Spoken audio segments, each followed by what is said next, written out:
beautiful people, welcome back to my channel. How is everyone doing? I hope you guys are having a wonderful time.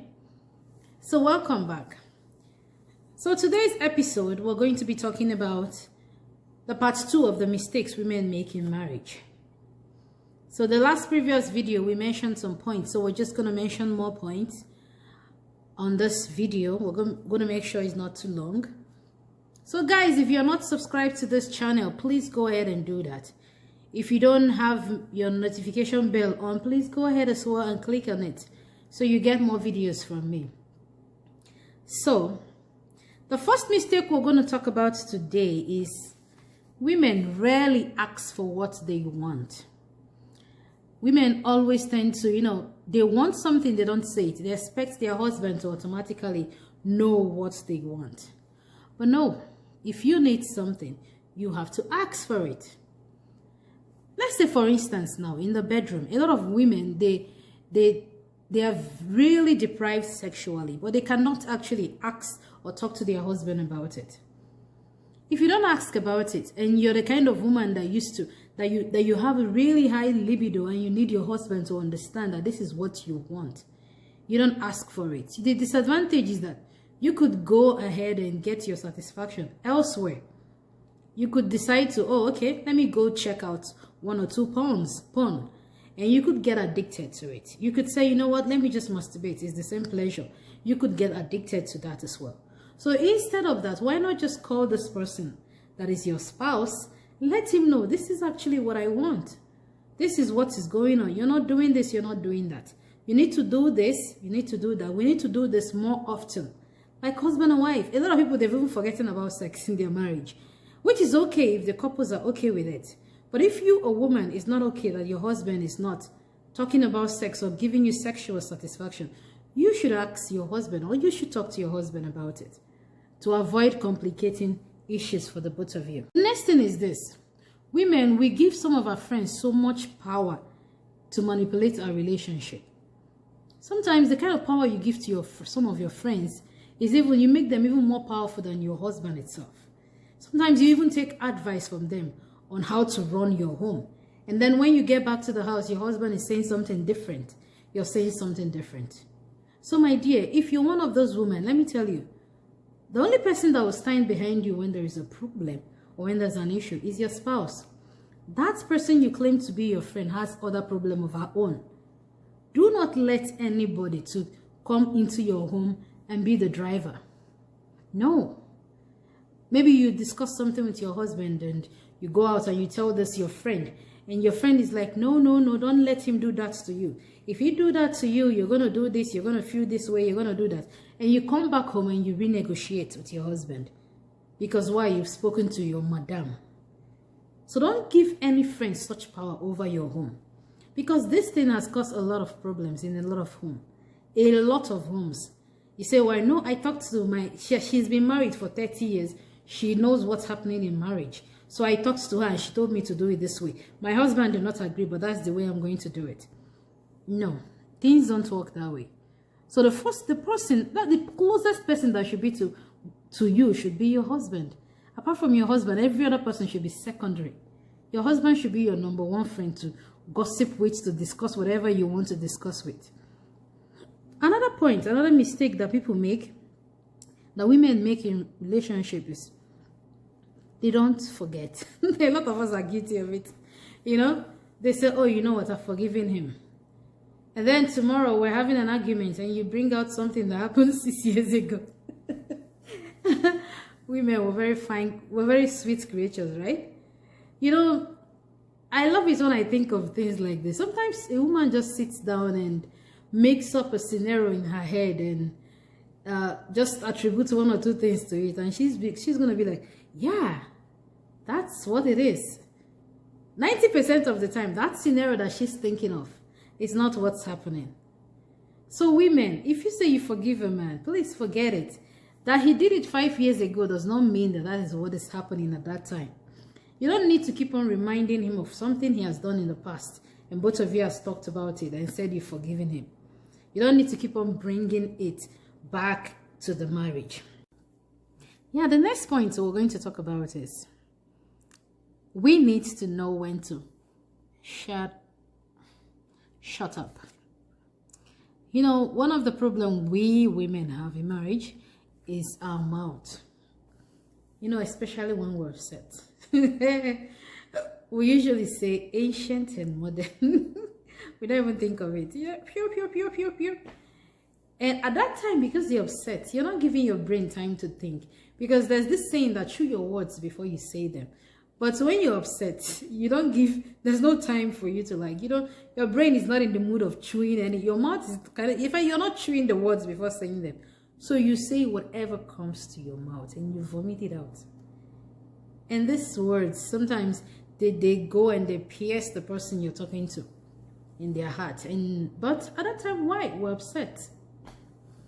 So if we are able to control our mouth, then I'm sure a lot of percentage of the problem we have in our marriage will be resolved, or it won't even come up. So we have to learn how to shut up at the right time. Another thing, during an argument, it's always important not to argue in front of the kids if you can, because it's not easy. Sometimes you're angry, you really don't care about your environment. But this is something we should be intentional about. It's not nice to argue in front of your kids or say these abusive words to your husband in front of your kids, or even belittle him in front of your kids. Because you know why? He is supposed to be the disciplinarian in your home. So when you keep on belittling him in front of your kids, how do you think your kids are going to respect him? You know, this thing I asked my mom one day. I said, how come I've never seen you and that? Doesn't mean people don't argue. I've never ever heard people arguing, quarreling. What happened? And she said, my dear, we quarrel just as much as every other couple does, but we don't quarrel in front of you guys. Most of the time, we'll go to the room and lock the door, and we argue in very low tone. So you people will not be aware of anything happening. And we'll leave the room smiling. And I'm like, oh my God, I should try that, because it's not easy to do. But yeah, that is a very good suggestion. You want to say something and you think you're upset, just call your husband to the room. But sometimes, even in the middle of this argument, you tend to raise your voice unknowingly. So it's something that one has to be actually cautious about and intentional, and say, you know what, I'm not going to do this. I'm not going to belittle him in front of these kids for our own good. Okay, so another mistake we want to talk about today is that sometimes don't believe everything you hear about your spouse. You know, this thing has spoiled a lot of homes. Someone calls you, oh, yeah, because I have one scenario I'm going to talk to you about. Someone called me one day and oh, I didn't see you in the party. I didn't see you. Where are you? You didn't attend the party. And I'm like, no, oh, okay, I couldn't make it because I'm working tonight and there was no one to take up my shift. And she's like, oh, okay, because I saw your husband dancing everywhere. Every young girl in the stage wants to dance with him. You know, the person that told you this thing might just be saying it, without thinking or without hoping to cause any problem. But it depends on how you process it. At that time, I was very premature. So when I got that he was dancing everywhere dancing with everybody, every girl, I was mad. I was not myself. And I immediately called him. He wasn't taking the call because obviously the place he was noisy. People were dancing. I should know that. But I didn't think of that. I should know that he's actually dancing. The person that called you said they're dancing, right? So he's not going to be able to pick your call. But my brain was not thinking towards that direction. Why? Because I've already processed this information that was given to me, and I've chosen the negative part from it. I didn't bother to check the other aspect. So most of the time, don't react based on what you hear. Sometimes everything you hear is not really the way they are. Sometimes most things you see is not really the way they are. That is why even in my kids, sometimes I see something, I ask them and they say, no, I didn't do it. I believe them because I love to give everyone the benefit of the doubt. So you call this person and ask, what happened?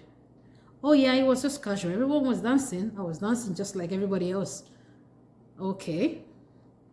So yeah, we should stop believing whatever we hear from people. In as much as a lot of people are saying this to you, not to harm your relationship, but majority of them are also saying that to you to actually harm your relationship. So women, we should be very careful on what we listen to, what we react to, even the ones we see, the way we react to them. The last thing I'm going to talk about today is social media.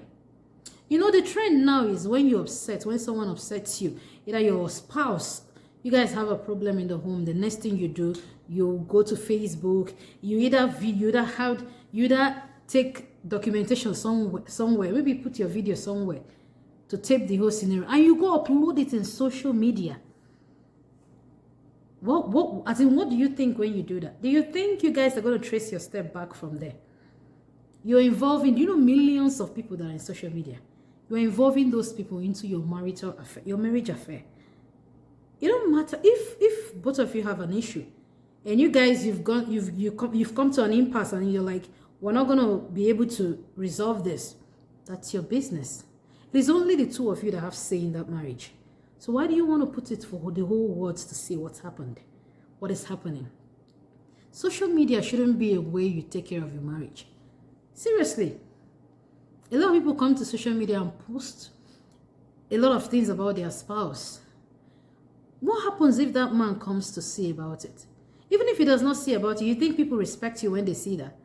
They don't. Oh, if she can, how will she take her marriage problem and put on Facebook? She's not a responsible woman. So women, if we're angry, please, let's try to calm. It's not easy to be calm. I used to say this. In a lot of situations, if you don't find yourself there, you don't know how to react. So I actually give everybody the benefit. I say, I don't know how to react in things like this. But I'm hoping that I'll be calm if things like that happen. But I pray that they never happen. But if things happen to you, please avoid social media. If you're so insane that you need to talk to somebody, talk to someone that is close to you. Social media is not going to help you for nothing. People always only going to use your story and discuss, and that's it. So yeah. So thank you guys for coming to this video. Thank you for watching. Thank you for following us to the end of this video. So I hope you enjoyed this video. Please guys, let's try to pick one or two things from this video. It don't matter. And do the ones that you think can work for you. And may God help us to build our home like we're supposed to. In Jesus' name.